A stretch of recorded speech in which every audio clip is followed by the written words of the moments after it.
privilège de l'ouverture revient à mon frère Rémi.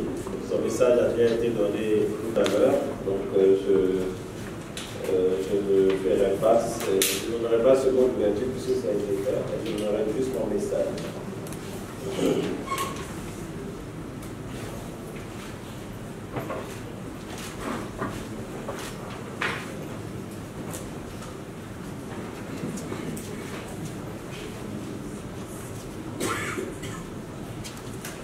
Monsieur le ministre des Affaires étrangères du Burkina Faso, cher frère, M. Alpha-Paris, c'est vrai, vous avez dit tout à l'heure qu'il y avait ce nuage de poussière qui vous a un peu retardé dans le décollage de votre avion, mais ça m'a un tout petit peu arrangé parce que j'étais en route de Boaké pour rejoindre Abidjan à près de 500 km d'ici, donc certainement les événements se sont croisés pour que nous soyons ensemble au même moment. Je sais que et peut-être en attendant que vous me passiez, présenter en votre nom les excuses encore une fois du ministre Alpha-Paris à toute l'Assemblée, à toutes ces éminentes personnalités. Merci encore de votre appréciation. Monsieur le ministre de la Communication du Niger, nous l'attendons d'un instant à l'autre. Messieurs les ministres Cheikh Tidiane Gadio, Amadou Touré, Cornelius Adam et Ablaï Batili qui sont dans la salle, je vous demande de les applaudir s'il vous plaît. Mesdames et messieurs les représentants, messieurs les représentants des ministres de la Communication du Sénégal et du Burkina Faso, Excellences, messieurs les ambassadeurs, mesdames et messieurs les membres du Conseil économique, social, environnemental et culturel, mesdames et messieurs les PCA et directeurs généraux, honorables invités, mesdames et messieurs, chers amis de la presse. Je veux, avant tout propos, vous dire à tous et à toutes à quoi va être venu en Côte d'Ivoire. C'est donc avec une grande joie que je participe à l'ouverture du Forum international Fraternité Matin, GPAO, qui coïncide, comme cela a été dit, avec les festivités marquant le 55e anniversaire de Fraternité Matin. Ce moment de réjouissance légitime est également une occasion de réflexion et d'analyse sur une thématique d'actualité qui engage l'avenir de notre continent. Mesdames et messieurs, le thème général sur lequel nous sommes invités à réfléchir ce jour est entre repli identitaire et panafricanisme, quelle perspective pour la ZLECA? Une préoccupation d'autant plus actuelle que depuis mai 2019, la zone de libre-échange continentale africaine est officiellement en vigueur. La ZLECA vise à établir un marché unique à l'échelle du continent africain pour les biens et les services, incluant la libre circulation des personnes et des capitaux. L'objectif est d'accélérer le développement de notre continent à travers une croissance économique partagée, une industrialisation soutenue ainsi qu'un développement durable affirmé. Cette ambition continentale portée par 44 chefs d'État est, vous l'imaginez, mesdames et messieurs, totalement celle de la Côte d'Ivoire voulue par le président de la République, son Excellence Alassane Ouattara, qui dès mars 2018 adhérait pleinement à ce projet. La ZLECA se veut donc être un marché continental unique avec une libre circulation des hommes d'affaires et des investissements, la suppression des droits de douane entre les pays membres et la création des marchés de 1,2 milliard de consommateurs pour un produit intérieur brut combiné de près de 2500 milliards de dollars. Mesdames et messieurs, bien évidemment, la mise en place d'une zone de libre-échange de cette envergure n'est pas sans défi, dès lors que la libre circulation des biens et des personnes devient une réalité. Il y a d'abord les légitimes inquiétudes des populations, puis celles des décideurs quant à la protection des économies, des marchés et bien entendu du modèle social et même de la culture. L'enjeu ici est de mener des politiques qui conduisent à la nécessaire conjugaison des différences, tant sociales qu'économiques, afin de créer un cercle vertueux d'échange qui minimisera les impacts que l'on peut craindre de la zone de libre-échange continentale africaine. C'est à ce prix que les populations constateront les gains et avantages palpables de notre espace commun, refoulant ainsi toute velléité de repli identitaire ou communautaire. L'atteinte de cet objectif de développement harmonisé impliquera entre autres une mise à niveau et une harmonisation des compétences, une harmonisation et une amélioration et une harmonisation des infrastructures, une innovation accrue dans la création des produits made in Africa et de nouvelles opportunités d'emploi. Mesdames et messieurs, un autre défi de l'Afrique réside dans la stabilité de nos États. Vous comprendrez l'importance des questions sécuritaires. Les conflits internes dans plusieurs pays ainsi que la montée en puissance du terrorisme ont tendance à créer un climat de méfiance et de repli. Plusieurs pays durcissent les conditions d'accès à leur territoire. Il s'agit ici également de rechercher ensemble des réponses transfrontalières qui paraissent plus efficaces. L'évolution du monde va au grand regroupement. L'avenir de notre continent ne peut résider que dans notre solidarité et dans notre complémentarité. Avançons donc ensemble en nous enrichissant mutuellement de nos différences et de nos expériences. Soutenons-nous face à nos défis respectifs et préparons-nous activement à tirer profit de cette opportunité que constitue la ZLECA. Ceci est notre petite contribution à ce forum, tout en disant merci à la GPAO et à Fafeti Matin de demeurer continuellement au cœur de l'actualité en nous engageant sur nos avenirs communs. Je vous remercie de votre attention.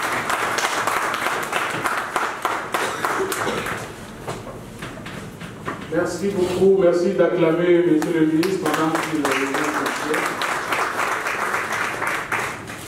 Nous retenons donc, malgré les défis, eh bien, nous devons avancer ensemble pour faire en sorte que les entraves qui pourraient retarder l'avènement de cette zone de libre-échange continentale africaine, que ces entraves puissent être surmontées.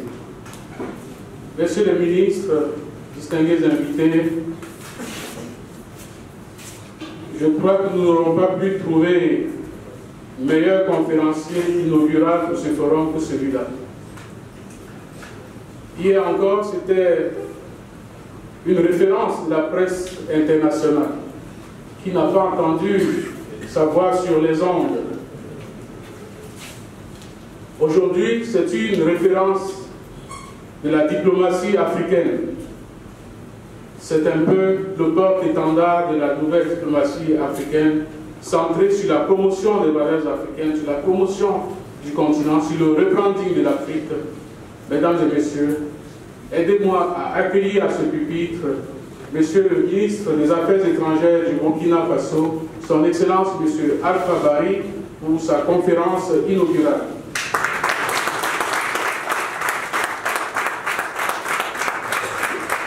La ZLECA est-elle une réponse pertinente ou non aux défis de l'Afrique? C'est sur ce thème que nous entendrons Son Excellence Monsieur le ministre.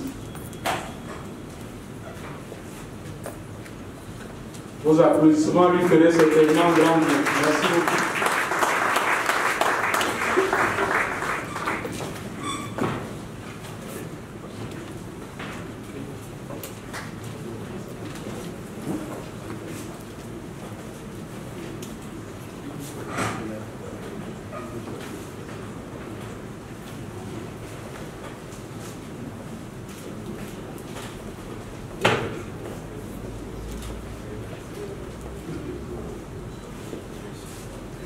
Monsieur le ministre Sidi Touré, chers frères, Monsieur l'ambassadeur du Burkina Faso, Monsieur Venance Bonan, chers frères, et tous les doyens, ministres Radio, Ablacé, Matili, et tous les autres.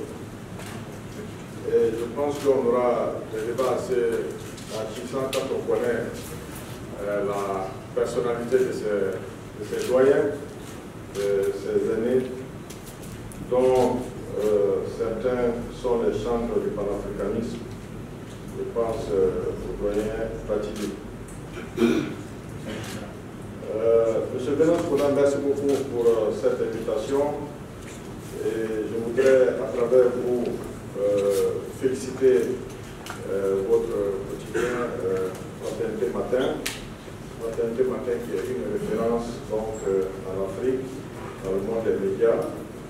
Et nous sommes très fiers donc, de voir un quotidien arriver donc, à ce niveau de performance en termes d'années, parce que ce n'est pas toujours évident en Afrique.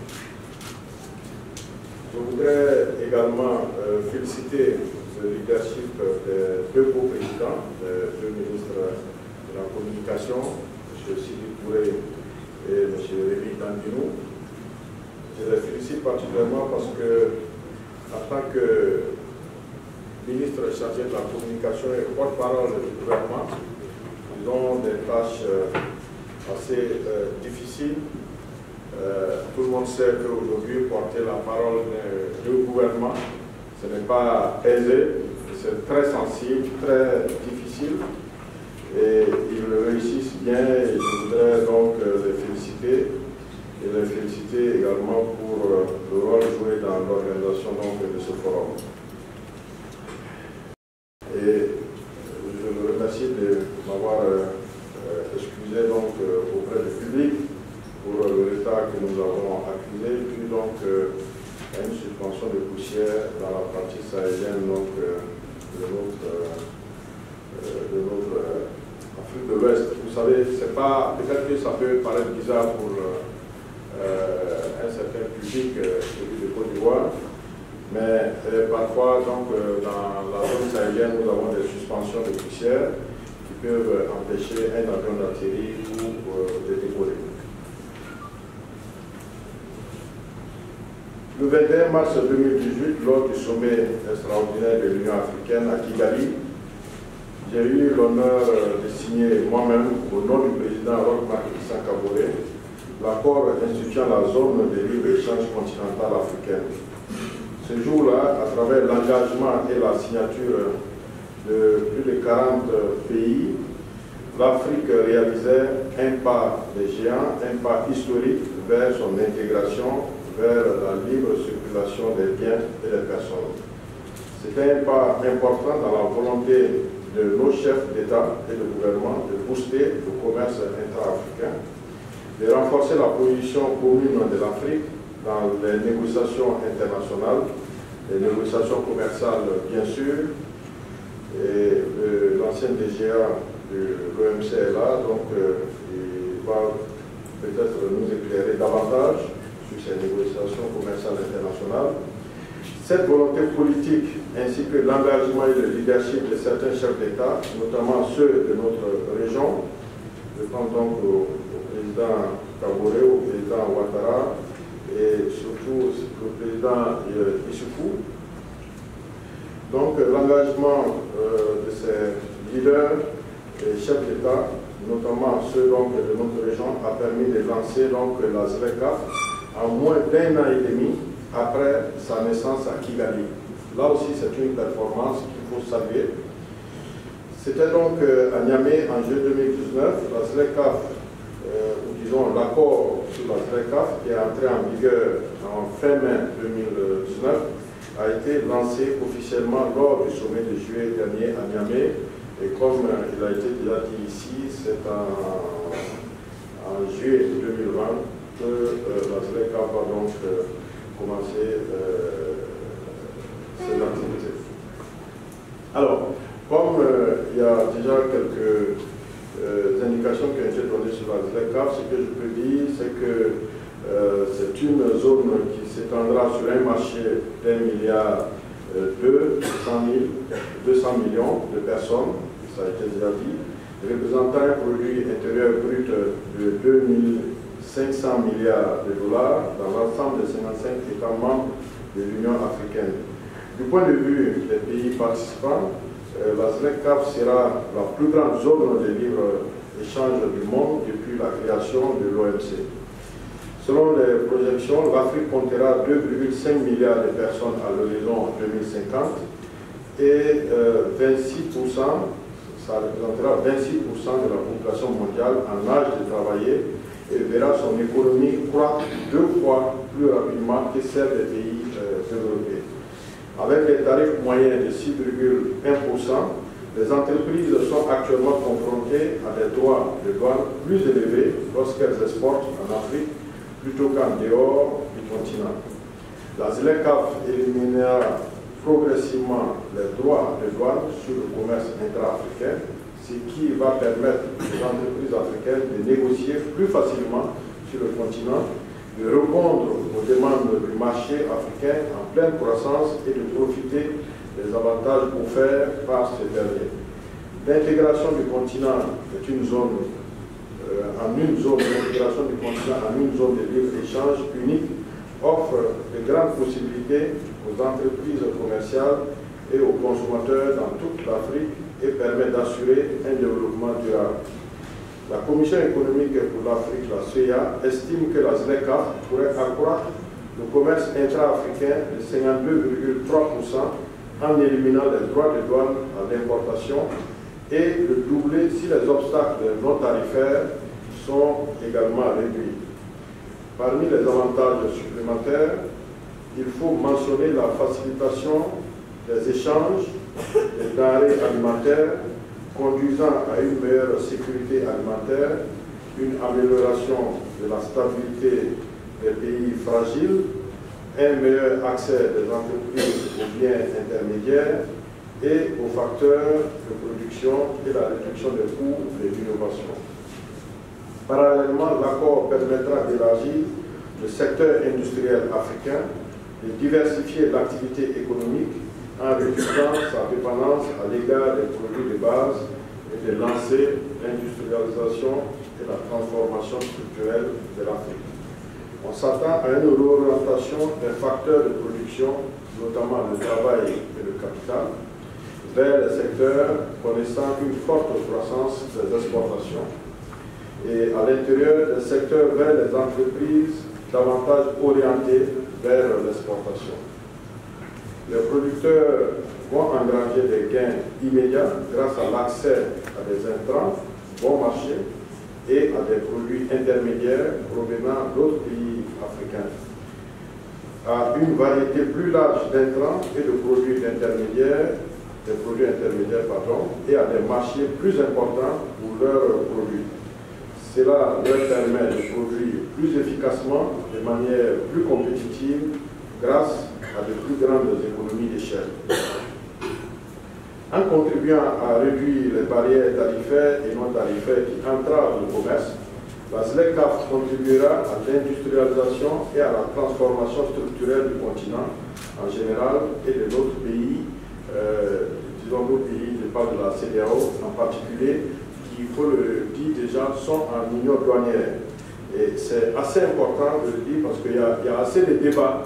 Comme vous savez, beaucoup de nos pays dépendent donc des fiscalités de porte et se posent beaucoup de questions, ou disons les ressortissants de ces pays se posent beaucoup de questions, mais déjà l'essentiel du commerce se faisant entre pays de la CEDEAO et ces pays étant déjà en union douanière, donc cela peut réduire donc, les risques donc, pour nos pays. Mais on considère tout de même que la ZLECAf va entraîner des pertes de recettes douanières pour certains pays